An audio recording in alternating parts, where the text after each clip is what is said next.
인사드리겠습니다. 안녕하세요. 사람입니다. 예, 우리 느헤미야서 6장 말씀 함께 대하시겠습니다. 구약성경 733페이지입니다. 느헤미야서 6장 말씀 함께 나누겠습니다.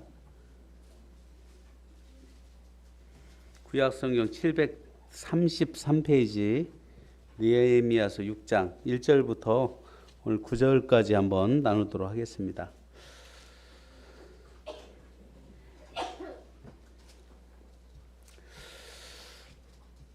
오늘 교독해서 19절까지 느헤미야 6장은 처음이니까 1절부터 19절까지 교독하고 앞부분 나누도록 하겠습니다. 예, 제가 1절 읽으면 우리 성도님들 2절 읽고 쭉 해서 19절까지 같이 한번 읽어보도록 하겠습니다. 느헤미야서 6장 1절입니다. 산발락과 도비야와 아라비아 사람 게셈과 그 나머지 우리의 원수들이 내가 성벽을 건축하여 허물어진 틈을 남기지 아니하였다 함을 들었는데 그때는 내가 아직 성문에 문짝을 달지 못한 때였더라.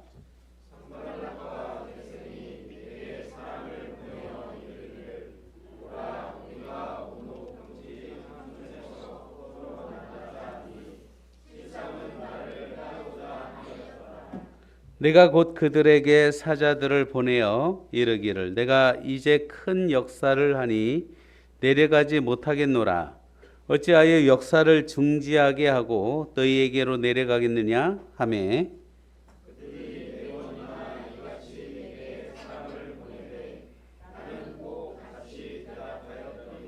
산발랏이 다섯 번째는 그 종자의 손에 봉하지 않은 편지를 들려 내게 보냈는데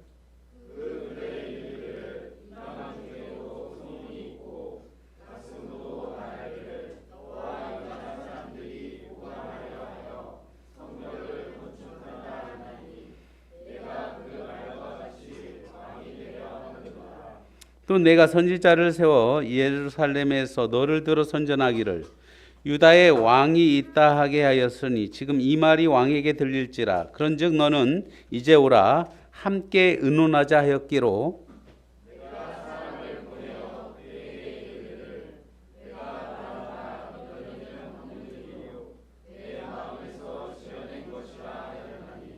이는 그들이 다 우리를 두렵게 하고자 하여 말하기를 그들의 손이 피곤하여 역사를 중지하고 이루지 못하리라 함이라. 이제 내 손을 힘있게 하옵소서 하였노라.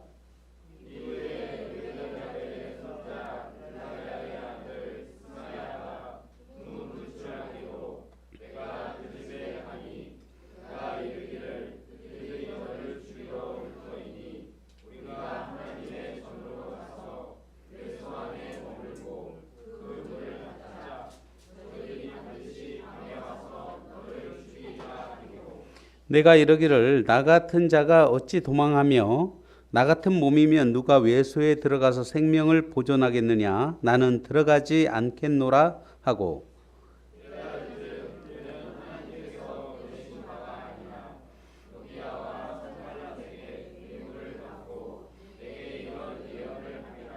그들이 뇌물을 준 까닭은 나를 두렵게 하고 이렇게 함으로 범죄하게 하고 악한 말을 지어 나를 비방하려 함이었느니라.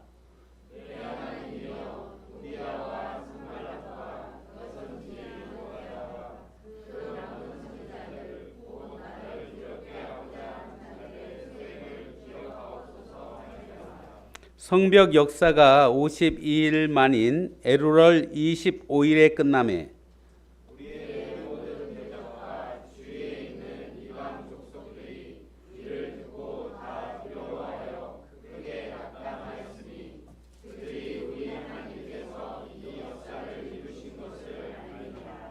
또한 그때 유다의 귀족들이 여러 번 도비야에게 편지하였고 도비야의 편지도 그들에게 이르렀으니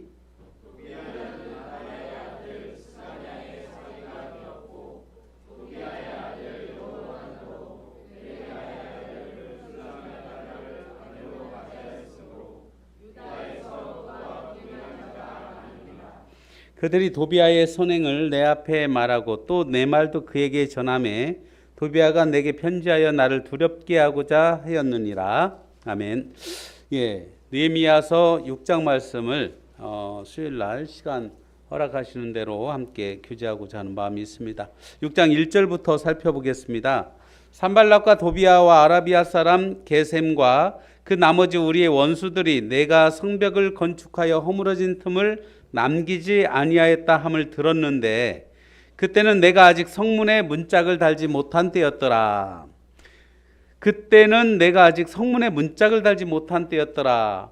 지금 어떤 상황인 것 같습니까? 지금 이 뒤에 아까 6장 15절에 보면 성벽 역사가 52일 만인 에루럴 25일에 끝났다고 돼 있는데 지금 현재 상황이 어떤 상황인 것 같아요? 예, 성벽 공사가 거의 끝나가는 상황입니다. 예.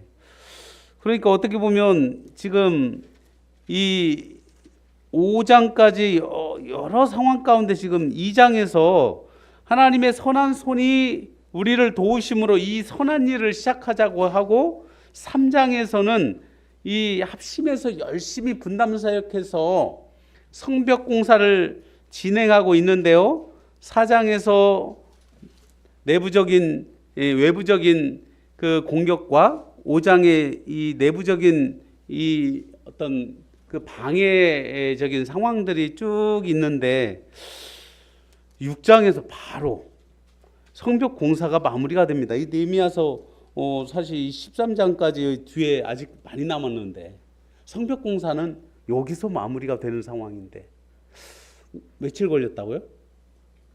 52일뿐이 안 걸렸어요. 사실 52일은 그렇게 큰 부분이 아닌데 성벽이 사실 성전 건축하고 수십 년이 지나서 성벽이 재건이 됐는데 그 사이가 엄청난 기간이 있었는데 실제로 성벽을 다 마무리하는 시간은 52일 느헤미야가 물론 그 성벽이 아무것도 없는 상황에서 만들어진 건 아닙니다. 아무것도 없는 상황에서 그 성벽을 그렇게 만들 수는 없죠. 리모델링 하는 상황이라고 생각하시면 다만 이 중간에 여러 부분들을 함께 설명드리면서 말씀 교제했지만 굉장히 악조건 속에서 여러 가지 뇌회적인 그 우환과 환란과 방해 공작에 의해서 느헤미야는 굉장히 고생하는 상황 가운데 이 성벽 공사가 마무리가 되는 것 같습니다. 그런데 이 6장 1절에 보니까 그때는 내가 아직 성문에 문짝을 달지 못한 때였다고 했습니다. 지금 이 상황을 한번 생각해 보시게요. 지금 성벽 공사가 그러니까 뭐만 하면 끝나는 거예요? 예. 문짝만 달면 끝나는 거예요. 예. 그런데 어떤 상황이 생겼냐면 이 산발락과 2절에 보니까 산발락과 게셈이 내게 사람을 보내 가지고 이 오누 평지에 어디서 만나자고 지금 이제 약속을 하는 어떤 사건이 있는 겁니다, 이게. 그러니까 6장 1절부터 15절까지 사이에 또 어떤 사건들이 있는데 그 사건 그 사이에는 문짝만 달면 되는 상황인데 그 문짝을 다는 그 상황을 여기서 지금 표현하면서 뭐라고 되어 있냐면 이 느헤미야가 아직 성문에 문짝을 달지 못했다고 써놨습니다. 문짝 다는 거 쉬울까요? 어려울까요? 아마 문짝을 지금부터 만든 게 아니라 다 만들어 놨을 겁니다. 문짝을 다는 상황은 그렇게 어려운 부분이 아닐 수도 있는데 이 말씀을 보면서 왜 이 마지막 부분에서 이런 사건들이 생기는가 한번 생각을 해봤습니다. 이 느헤미야 6장 2절에서 쭉 지금 5절까지 보면 산발랏이 사람을 보내서 2절 한번 같이 한번 읽어볼까요? 2절 같이 한번 읽어보겠습니다. 시작. 산발락과 게셈이 내게 사람을 보내어 이르기를 오라 우리가 오노 평지 한 촌에서 서로 만나자 하니 실상은 나를 해하고자 함이라. 실제 상황에서는 나를 죽이려고 한 그런 계략이 있었다는 건데 지금 산발락과 게셈이 사람을 보내서 약속을 하는 겁니다. 오늘 편지는 지금으로 하면 이스라엘 그 예루살렘하고 지금 이 산발랏이 사마리아 총독이에요. 그러니까 사마리아 땅과 예루살렘 이 사이에 있는 그런 그 어떻게 보면 지금 북한하고 우리나라 사이에 비무장지대에 있는 것처럼 그런 경계적인 상황입니다. 경계에서 만나자는 거예요. 평지. 그 당시는 이제 이 평지가 우리가 생각하는 이런 이 논이 있는 이런 평지가 아니라 이스라엘 평지는 계곡을 끼고 있는 상황을 말합니다. 예. 그러니까 그 으슥한 곳에서 만나자는 거예요. 그러니까 지금 몇 번 편지를 보냈어요? 뒤에 4절 한번 보세요. 그들이 4번이나 똑같이 사람을 보내서 이 편지를 썼고요. 5절에 보니까 5번째까지 지금 편지를 쓴 겁니다. 5번이나 지금 말을 하는 거예요. 이스라엘 땅에서 지금 계속 산발랏이나 게셈이나 이 좀 헷갈리죠. 산발랏이나 도비아나 게셈 누가 그러더라고요. 이 사람들이 예루살렘 이 성벽 재건을 방해한 대표적인 사람이잖아요. 그래서 산발랏의 그 무엇을 조심해야 되냐고 하냐니까 산도깨비라고 외워놓으십시오. 누가 그렇게 외우려고 얘기를 했대. 산도깨비. 그래서 산발랏, 도비아, 게셈 이렇게 해서 이 산도깨비들이 계속 지금 이 어떻게 보면 이스라엘을 흥왕케 하기 위해서 온 이 느헤미야와 그의 기도의 동역자들과 함께 이 성벽 재건을 하고 있는 상황에서 계속적으로 방해를 하고 있는 이 상황입니다. 그런데 여기서는 우리가 이 말씀을 볼 때는 산발랏과 게셈이 도비아가 이 편지를 보내서 만나자고 하는 이 상황은 우리가 이렇게 한번 생각해 보세요. 만나자고 하면 만날 수 있는 거 아닌가? 이런 생각을 하잖아요. 어떻게 생각하세요? 그 4번이나 편지를 보냈는데 느헤미야도 좀 그러지 뭘 한 번 정도 만났을지 이럴 수 있잖아요. 그런데 3절에 보세요. 내가 곧 그들에게 사자들을 보내어 이르기를 내가 이제 큰 역사를 하니 내려가지 못하겠노라. 어찌하여 역사를 중지하게 하기 너희에게로 내려가겠느냐. 이 표현을 한번 생각해 보세요. 우리가 그냥 약속이라고 생각하고 그냥 우리가 뭐 저녁밥 한 끼 먹는 이런 상황이 아닙니다. 여기는 느헤미야가 이 어떻게 보면 예루살렘의 총독이고 산발랏도 거기 어떻게 보면 사마리아의 총독이기 때문에 대표성을 띠고 있는 그 지금의 뭐 정읍시장이나 그 정도의 어떤 위치이기 때문에 그 만나는 상황에서 그냥 뭐 친목의 어떤 상황이 아니잖아요. 지금 계속적으로 산발랏이 이 산도깨비 일당들 계속적으로 어떻게 보면 이스라엘 이 예루살렘 성벽 재건을 계속 방해하고 있는 상황인데 계속 어렵게 하고 있는 상황인데 나중에 산발랏이 이제 작전을 바꾼 거예요. 사단 마귀가 우리 성도님들 신앙생활 할 때 일관성 있게 계속 어렵게만 하는 게 아니에요. 어떨 때는 일이 잘 풀릴 때가 있습니다. 일이 마무리가 될 것 같은 그런 상황이 있어요. 문짝만 달면 끝날 것 같은 느낌. 그럴 때 있지 않으신가요?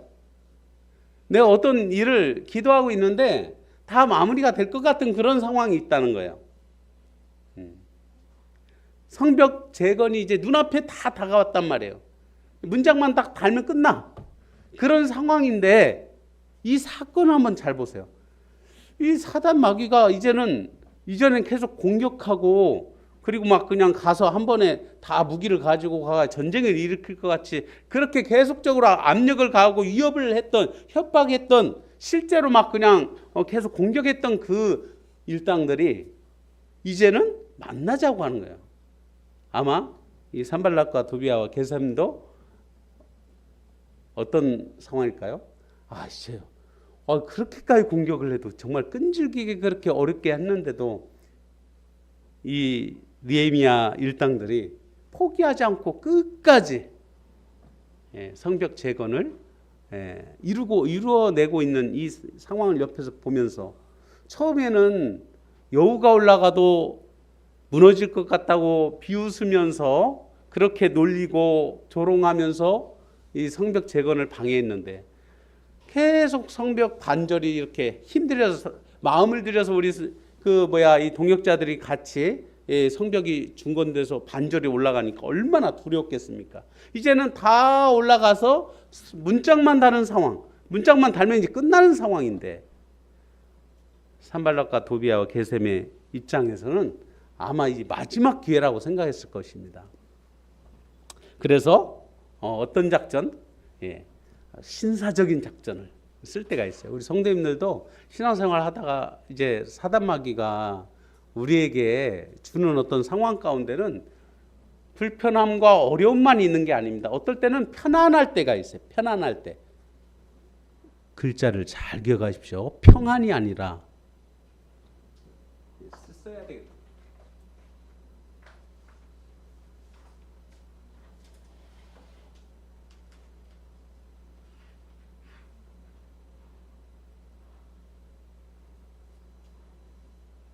평안이죠. 평안.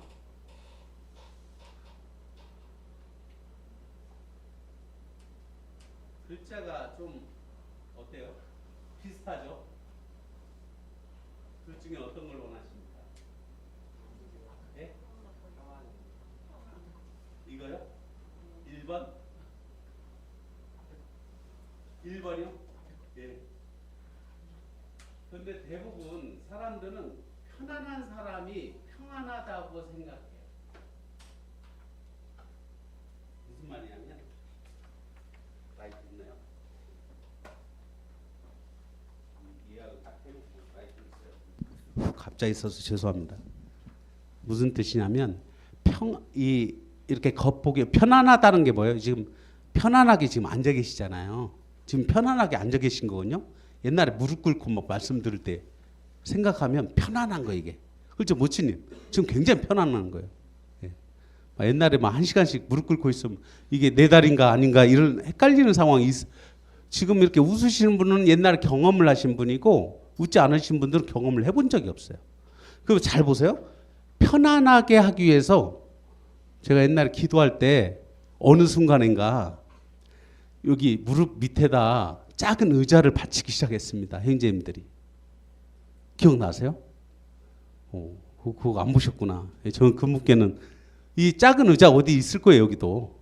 기도할 때 하도 이제 여기 힘이 많이 들어가서 이 피가 한 통해 가지고 마비가 되는 현상을 자매님들이 이렇게 좀 옆으로 하는데 형제님들은 무릎을 이렇게 계속 꿇고 기도하다 보니까 그런 상황이 있었거든요. 저 그 의자를 제가 이렇게 되도록 안 쓰려고 많이 좀 불편하게 저는 이제 기도해야 된다고 생각을 했는데 제 나름대로 어떤 상황인 거예요. 이 편안함을 사람들은 추구하는 겁니다. 근데 이 편안함이 평안으로 생각하는 상황이 있다는 거예요. 우리의 삶이 좀 편안하면 주님이 나에게 평안함을 주셨다고 생각하는 거예요. 근데 평안함은 누가 주는 겁니까? 평안함은 사람이 주는 게 아니에요. 주님께서 주시는 겁니다. 하나님께서 평안을 너희에게 주노라 할 때 사람이 평안을 줄 수가 없는 거예요. 이것은 내적인 이 성령께 내 안에 계신 성령께서 충만한 삶 가운데 평안이 넘치는 거고 환경과 상관없는 거예요. 이건. 그런데 편안은 뭐예요? 그냥 편안한 거예요. 여기 계신 분들은 편안하지 않아요. 오늘 저녁 집회에 참여하신 분들은 편안한 상황에서 지금 있는 건 아닙니다. 왜 그러냐면 내일 또 출근하셔야 되죠. 오늘 일하고 오셨는데 얼마나 피곤하세요. 근데 눈이 막 감길 듯한데 말씀을 전하는 이 지체 입장에서 성도 또 이렇게 교제해야 되는 상황 가운데 얼마나 불편할 수 있죠. 그럼에도 불구하고 우리가 이 자리에 오신 것은 내 마음에 평안을 주님이 주시기 때문에 그렇습니다. 아멘이신가요? 평안은요. 내 안에서 환경이나 어떤 상황과 별개의 상황에서 이게 주님이 주시는 이 평안을 찾기 위해서 이 자리에 함께 하셨다는 거예요. 편안하기 위해서는 이 자리에 함께 하기 곤란할 수 있습니다. 그래서 제가 이제 왜 이 말씀을 드리냐면 여기에 보면 느헤미야의 입장이나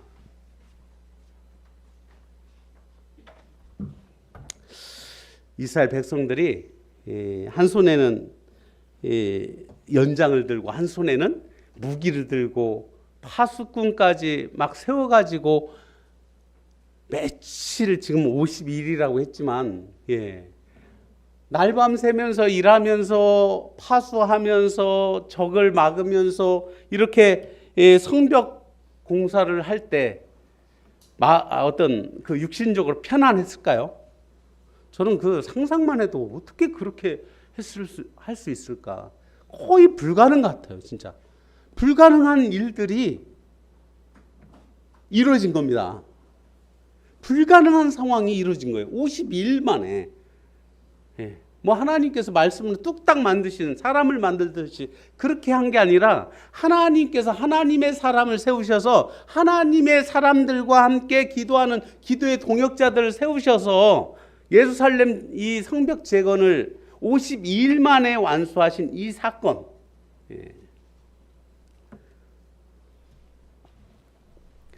저는 이제 이 느헤미야의 입장을 한번 생각해 봤습니다.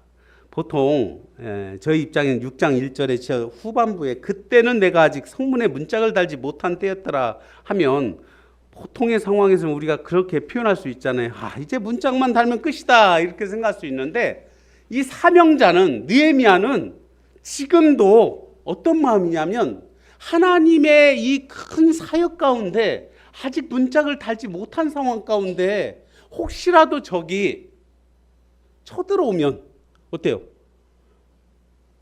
뭐 성벽이 무너질 필요 없습니다. 문만 열려 있으면 예전에 그런 말 들어보시죠. 만리장성이 어떻게 적에게 함락됐다는 말 들으셨어요? 흉노족이 어떻게 만리장성 그 만리나 되는 그 높은 성벽을 어떻게 중국을 점령했다고요? 거기서 내통하는 사람이 문 하나 열어주니까 끝났어요. 문. 그것도 만리장성에 있는 모든 문을 연 게 아니라 문 하나만 열고 거기로 몰려 들어오니까 끝난 거예요. 문 하나면 끝납니다. 이 성벽 재건을 하면서 우리가 이 문 하나, 여러분이 문을 어디로 열어야 되는지 계시록 말씀 한번 볼까요? 계시록 요한계시록입니다. 요한계시록. 우리 이 말씀 좀 익숙하지만 한번 읽어보겠습니다. 요한계시록 3장 20절 한번 같이 읽겠습니다. 20절. 요한계시록 3장 20절입니다. 제일 뒤쪽에 같이 한번 읽어볼까요? 시작. 볼지어다 내가 문 밖에 서서 두드리노니 누구든지 내 음성을 듣고 문을 열면 내가 그에게로 들어가 그와 더불어 먹고 그는 나와 더불어 먹으리라. 다시 한번 오늘 이 말씀을 봅니다. 우리 김정우님 이 말씀 잘 보세요. 볼지어다 내가 문 밖. 여기서 이 나라는 이 표현은 주님입니다. 주 예수님께서 우리의 마음 문 밖에 서 계셔요. 아직 예수님 믿지 못한 분들은 지금도 마음 문 밖에 서서 예수님께서 계속 나와 함께 하시지만 내 마음 가운데 들어오시는 것은 예수님께서 임의로 하실 수 있나요, 없나요? 임의로 할 수 없어요. 그러면 임의로 할 수 있다면 믿지 못한 사람이 있으면 안 되는 거예요. 예수님은 모든 것을 하실 수 있고 하나님 모든 것을 하실 수 있지만 그냥 하나님께서 하나님의 모든 마음대로 하신다고 생각하시면 큰 착오입니다. 하나님 못 하시는 게 없다고 우리가 믿고 있지만 사실 여러분 모든 사람이 구원받기를 원하시는 대로 하나님이 행하신다고 한번 생각해 보십시오. 하나님 모든 걸 하실 수 있고 하나님 원하신 바 모든 사람이 구원받기를 원하시니까 하나님 모든 사람 구원해 주시면 되는데 왜 구원해 주시지 않고 굳이 지옥 가는 사람들을 하나님 왜 그대로 놔두십니까? 이런 이론적인 얘기들만 하면 안 돼요. 하나님은 모든 사람이 구원받기를 원하시는 게 맞습니다. 그런데 중요한 것은 억지로 하시는 건 아니에요. 왜 그냥 우리를 존중해 주시는 거예요. 우리 영혼을 우리는 하나님을 닮은 형상, 하나님의 형상을 닮은 그런 특별한 존재이기 때문에 만물의 영장으로서 특별히 사람은요. 하나님의 어떻게 보면 하나님의 형상을 닮은 특별한 존재이기 때문에 우리 우리가 원하는 상황이 아니면 하나님께서 임의로 뭐 그렇게 믿음을, 우리 학수님 어떻게 생각하세요? 그렇게 믿고 계시죠? 내 지금 마음문 밖에 예수님 계십니다. 우리 성도님들도 그 생각 잘 하셔야 돼요. 나는 벌써 믿었으니까 예수님이 내 안에 계시니까 나는 전혀 상관없는 말씀이 아니에요. 이 말씀은요, 요한계시록에 있는 이 말씀을 믿지 않은 사람한테만 적용하는 게 아니라 이건 누구에게 보낸 말씀입니까? 빌라델피아 교회에 보내는 말씀이에요. 우리가 신앙생활 하면서 우리가 때로는 내 안에 예수님이 계시니까, 주님이 함께 하시니까 이 기억 못하고 사실 때가 많이 있을 수 있습니다. 오늘 이제 간증을 듣고 복음을 들으면서 제가 이제 생각할 때, 이 군종 마크를 아까 표현할 때 제 마음 가운데 그런 마음이 있었습니다. 여러분, 십자가 있는 그 군종 마크를 만약에 이럴 수 있습니다.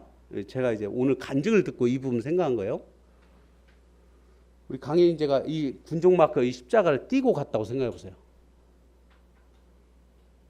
그럴 수 있어요. 어떤 논리냐면, 내가 군복을 입고 가가지고 실수하면, 십자가가 달려있는 이 군복을 입고 내가 실수하면 하나님이 나로 인해서 영광을 받지 못하는 사건이 벌어질 수 있다는 그런 논리를 얘기할 수 있다는 거예요. 이해 가신가요? 방금 그 논리에 대해서 이해 가신가요? 분명히 말씀드리는데 되게 위험한 논리입니다. 우리는 예수님을 믿는 사람이에요. 예수님을 의지하는 사람입니다. 예수님이 인도하심 따라 우리가 살기로 작정하고 날마다 예수님의 그 십자가를 기억하면서 자기 십자가를 지고, 이번 주에 말씀 들으셨죠? 자기를 부인하고 우리가 예수님 따라가는 그런 존재들인데, 때로는 그럴 때 있어요. 정말 부끄러운 어떤 우리의 고백이 있을 수 있습니다. 신앙생활 하다가, 사회생활 하다가 내가 예수님 믿는 사람으로서 부끄러운 그런 간증이 있을 수 있어요. 그럴지라도 다시금 일어서서 주님 앞에 나가는 것이 하나님 원하시는 바예요. 볼지어다 내가 문 밖에 서서 두드리노니 누구든지 내 음성을 듣고 문을 열면 내가 그에게로 들어가 그와 더불어 먹고 그는 나와 더불어 먹으리라. 예수님과 함께하는 삶은, 예수님과 동행하는 삶은 여러분이 구원받았을 때 시작돼서 지금 현재 진행형이 맞지만, 날마다 여러분의 삶 가운데 여러분이 동행한다는, 예수님과 동행한다는 그 믿음을 갖지 않으면 사실 여러분의 신앙생활 가운데 하나님께서 함께 하신다고 생각을 못하고 살 때가 있을 수 있습니다. 충분히 가능해요. 물론 여러분이 그런 생각을 하든 안 하든 상관없이 하나님 여러분과 함께 하십니다. 그러나 중요한 것은 우리의 신앙은 계속적으로 성장할 수 없는 상황, 그런 상황인 거예요. 그러니까 우리가 잘못 생각하면 예수님 믿고 평안함을 생각하면서, 아까 2번 편안함, 나는 예수님 믿고 평안함 가운데 주님 평안함을 주신다고 했는데 왜 이렇게 불편하지? 왜 이렇게 힘들지? 왜 이렇게 삶이 어렵지? 왜 이렇게 힘든 상황만 계속 생기지? 이럴 수 있어요. 첫 번째 1번의 평안함은 뭐라고요? 여러분, 환경으로 인해서 나오는 그 평안함이 아닌 거예요. 1번의 평안함은 뭐냐면, 예수님께서 분명히 우리에게 평안함을 주시는데, 그 평안함은 어떤 평안함이냐면, 첫 번째로 하나님께서 우리를 사랑하신다는 거예요. 그리고 믿는 자는 하나님께서, 이 거듭난 자는 하나님의 자녀로 삼아주셨다는 겁니다. 그리고 그러한 존재로서 우리가 이 땅을 살아감에 있어서 끝이 보장돼 있어요. 여러분이 믿는 자가, 구원받은 성도가, 거듭난 사람들이 이 땅을 떠나면 어디로 간다고 우리가 믿고 있습니까? 천국 소망 갖고 계신가요? 죽음이 두려우시죠? 죽음 두려운 거 맞습니다. 두렵지 않으세요? 대단하신데? 죽음이 문 앞에 딱 오면 두려울 수 있습니다. 왜 그러냐면 우리의 어떤 삶의 마무리라는 게 미련을 갖지 않을 만큼 사시는 분들은 없어요. 가족이 있고 친구가 있고 또 성도가 있고 나와 지금까지 연관하면서 관계를 맺으면서 살아온 여러 이웃들과 사람들이 있습니다. 또 내가 해왔던 어떤 선한 사역들이 있고요. 여러 상황들이 있는데 쉽게 미련 없이 뭔가 어떤 죽음을 그냥 이렇게 받아들인다는 표현은 생각같이 쉬운 건 아닙니다. 죽음의 문턱에서 우리는 많은 생각을 할 수 있어요. 우리가 마라나타 하지만 그 마라나타가 예수님 오신다는 것은 이 땅의 삶을 마무리한다는 뜻이거든요. 근데 그 생각을 안고 마라나타를 하면 쉽게 마라나타가 안 나올 수 있어요. 여기서 문 밖에 서서 우리가 기다린 예수님을 생각하면 우리의 신앙생활 가운데 마지막으로 제일 끝에 정말 중요한 이 신앙의 문, 이 마음의 문, 영적으로 우리의 마음 문을 활짝 열어놓고 우리가 그 활짝 열려있는 이 마음 문에 누가 이곳에 함께 해야 됩니까? 예수님께서 우리의 마음 가운데 날마다 우리와 함께 이 요한계시록 3장 20절 말씀처럼 들어가고 나오면서 우리가 주님 안에 거하면서 또한 예수님이 우리 안에 거하면서 요한일서 3장의 4장 말씀에 이전에 규제했던 상황들을 기억할 때 예수님이 우리 가운데 거할 때 우리는 예수님이 우리 안에서 역사하시는 것들을 이제 계속 경험하며 살잖아요. 저는 이 말씀 보면서 마지막에 왜 50일 만에 성벽 재건 공사가 마무리가 되는 상황에서 마지막에 문짝을 달지 못했는데 이 산발락과 게셈과 도비아가 왜 만나자고 했을까? 왜 만나자고 했을 것 같습니까? 느헤미야만 제거를 하면 지금 문짝을 달지 못한 상황 가운데 이 성벽 재건 완성이 눈앞에 있지만 마지막까지 끝날 때까지 끝난 게 아니에요. 지금 우리가 볼 때는 우리 끝났다고 생각하니까 그래 이제 문짝만 달면 되겠지 하는데 그런 것이 아닙니다. 우리 신앙생활 하시면서 지금 뭔가가 다 이루어진 것이 아닙니다. 우리 교회를 위해서 기도하실 때, 우리 가정을 위해서 기도하실 때, 우리 개개인의 어떤 신앙을 위해서 기도하실 때 지금 뭔가 다 이루어진 것 같다고 생각하실 수 있고요. 지금은 아직 여의치 않다고 생각하실 수 있습니다. 그런데 이 느헤미야의 이 사역을 생각하면서 어떻게 보면 이 느헤미야가 2절에 보니까 나를 해하고자 하는 이 계략을 생각하면서 느헤미야는 어떤 마음이 있었겠습니까? 큰 공사를 사실 이게 만약 느헤미야가 이 자리에 함께하지 못한 상황이 된다면 우리가 생각할 때는 아이고 뭐 다른 사람들이 하면 되지. 그 당시 그런 상황이 아닌 거예요. 총책임자가 만약에 무슨 문제가 딱 생기면 정치적으로나 여러 가지 상황에서 혼란스러운 상황이 생길 수밖에 없습니다. 지금은 그걸 못 느낄 수 있어요. 각 가정에서 가장의 어떤 역할이나 어떤 회사 생활을 하시면서 또한 소그룹 안에서 모임을 할 때 어떤 리더들의 어떤 역할들을 생각하실 때 아이고 누구나 할 수 있지? 이렇게 생각할 수 있고요. 아무나 할 수 있지? 이렇게 생각할 수 있어요. 그런데 그 빈자리를 통해서 그냥 단순하게 그 사람이 없는 게 아니고요. 그 사람의 빈자리가 아니라 하나님의 사역이 그르치게 되는 것이고 멈추게 되는 것입니다. 여기 지금 그래서 4번씩이나 지금 산발랏이 편지를 보냈는데 보통 신사적인 상황에서는 한번 만나줘야지 생각할 수 있는데 지금까지 하던 방법과는 전혀 다른 편지를 보냈기 때문에 어떻게 보면 화해의 제스처인가? 앞으로 뭔가 잘해보자는 뜻인가? 그럴 수 있는데 느헤미야는 뭐라고 했냐면 큰 역사를 중지하고 내려갈 수 없다고 되어 있습니다. 여러분의 생명이 여러분의 것이 아닙니다. 여러분이 섬기고 사랑하고 여러분의 어떤 사역의 어떤 부분을 하나님께서 여러분에게 맡겨주신 부분이기 때문에 그런 믿음을 가지고 여러분이 신앙생활을 하시기 때문에 그 부분을 섬기시거나 또한 봉사하실 때 어떤 마음이세요? 아이고 내가 상황 되면 해야지 이런 생각 있을 수 있어요.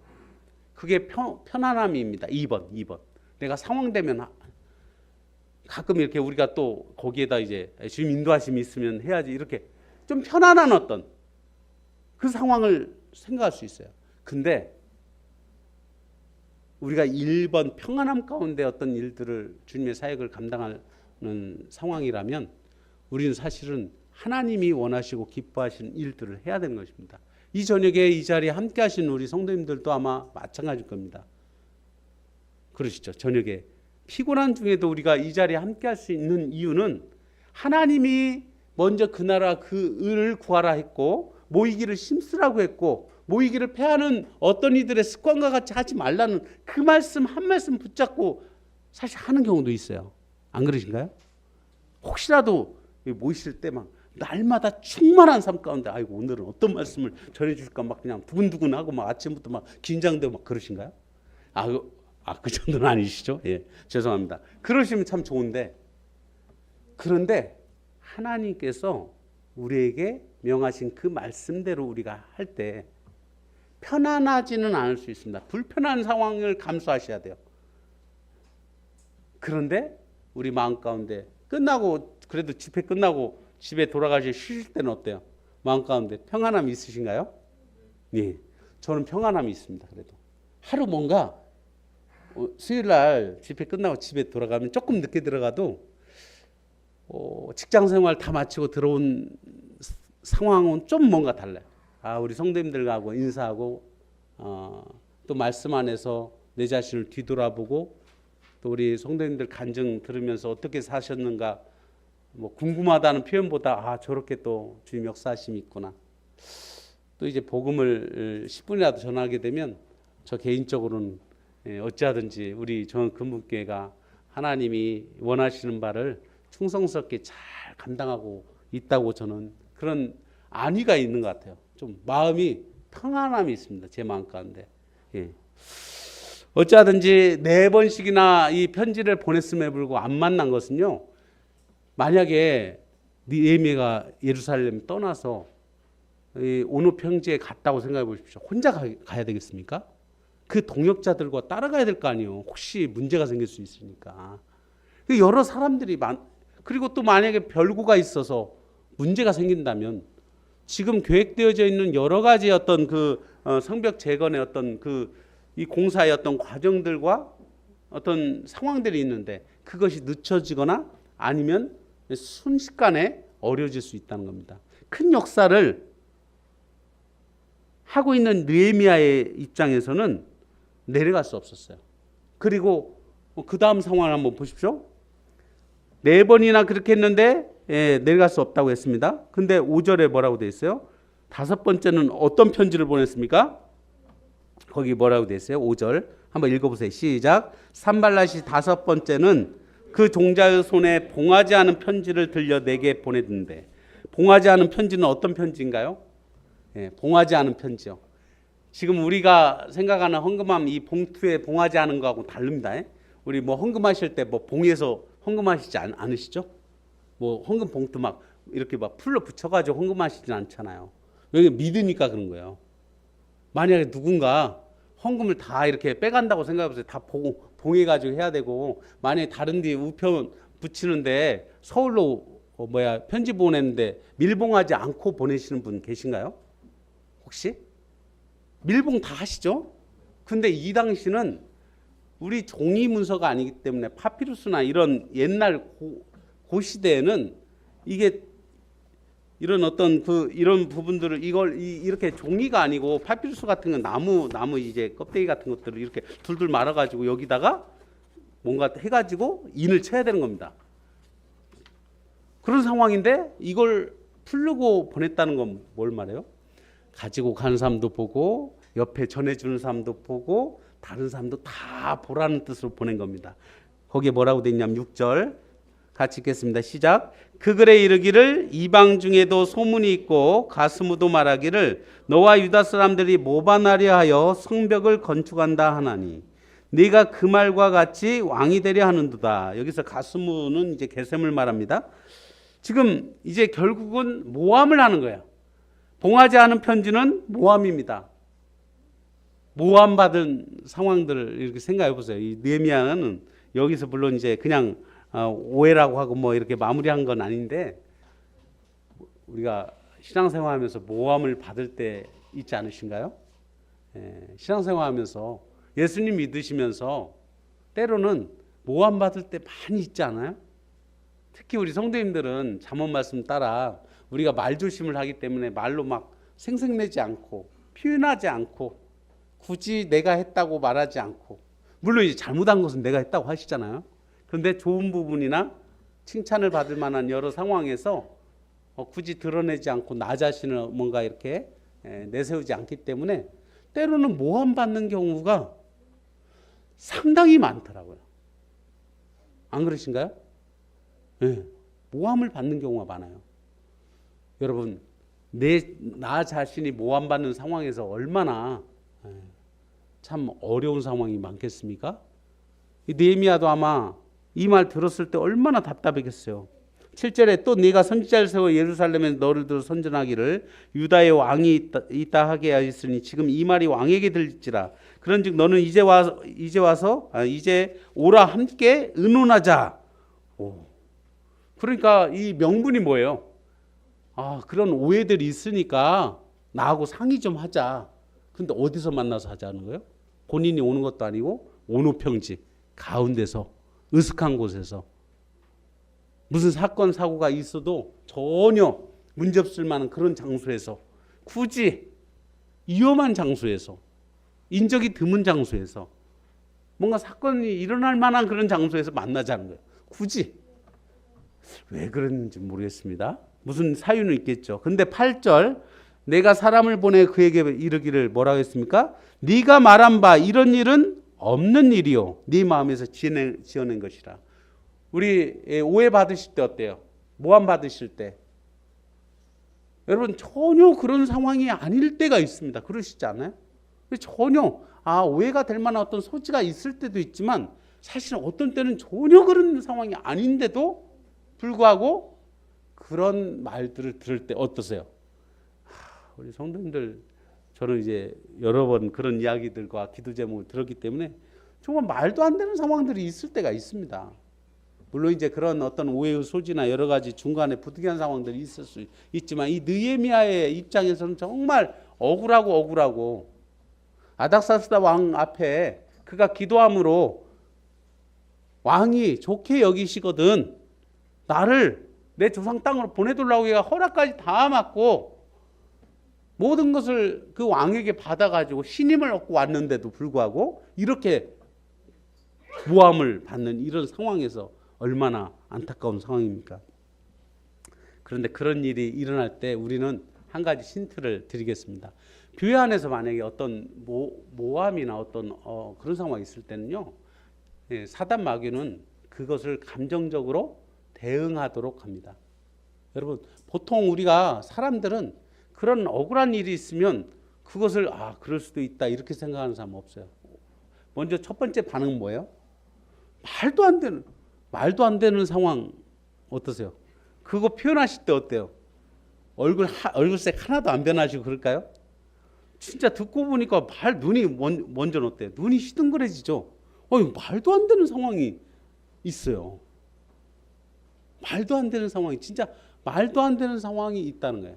그 상황을 여러분, 특히나 우리가 뭐 가정생활하고 직장생활하고 뭐 그렇게 할 때는 있을 수도 있다고 생각합니다. 근데 교회 안에서 그런 상황을 경험하면 우리 성도님들이 다 이구동성은 뭐라고 하냐면 나 신앙생활 못하겠어.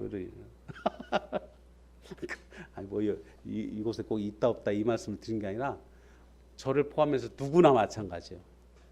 하나님을 믿는 사람들이, 하나님 안에서 사랑하는 사람들이, 하나님의 그런 말씀을 전하는 사람들이, 하나님 안에서 교제하는 사람들이, 서로가 서로를 사랑해야 될 마땅한 사람들이 막 모함하고 오해의 어떤 그런 여러 가지 어떤 상황들이 있을 때 얼마나 마음이 아파요.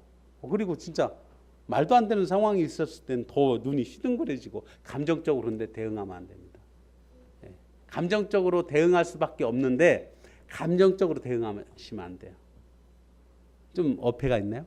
감정적으로 대응할 수밖에 없는 그 상황을 하나님을 믿는 사람들은 감정적으로 대응하시면 안 돼요. 그럼 어떻게 해야 됩니까? 첫 번째, 먼저 그게 사실인가 확인을 해야 돼요. 첫 번째, 사실인가 확인을 해봐야 돼요. 그럼 사실이면 얘기해도 될까요? 아니요. 여기서 굉장히 우리 성도님들 좀 위험한 상황입니다. 사실인 것을 말하는 게 성도가 아니에요. 사실인 것은 다른 사람도 다 얘기해요. 그리고 말씀하실 때는 거의 대부분 내가 말하고 있는 게 사실이라고 생각 안 하고 말하는 분들 거의 없잖아요. 아이들도 마찬가지예요. 은찬이 거짓말한다고 말할 필요가 없어요. 얘는 사실이라고 생각하는 거예요. 우리 담임선생님 이상한 뭔가 상황이라고 하면 부모가 그거 아니라고 말할 필요 없어요. 제가 볼 때는 거짓말이에요. 진짜 사실인 거예요. 그러니까 사실 다음에는 뭐가 필요합니까? 당사자한테 물어보셔야 돼요. 그 사실 확인하셔야 됩니다. 두 번째, 두 가지가 오케이가 되면 말해도 됩니까? 두 가지는 기본이고요. 그것은 믿지 않는 사람들도 사실인지 그리고 당사자한테 확인하는 절차는 대부분 현명한 사람들, 지혜로운 사람들 다 걸쳐요. 믿는 사람들은 세 번째 꼭 필요한 게 뭐냐면 이게 하나님이 원하시는 바인가, 하나님이 원하시는 건지 생각해 보셔야 돼요. 하나님이 기뻐하시는 것인지, 이게 사람이 기뻐하는 것인지 하나님이 기뻐하는 것인지. 하나님께서 기뻐하시면 보통 정상적인 그리스도인들은 다 기뻐합니다. 여러분이 어떤 전도할 때 여러분이 복음 믿지 않는 사람들에게, 영혼들에게 하나님의 말씀을 전하는 부분, 교제하는 부분 어떠세요? 하나님 기뻐하십니까? 네, 기뻐하셔요. 사람도 기뻐요. 우리들 다 기뻐요. 근데 한 가지 말씀드리자면 권면하는 부분요.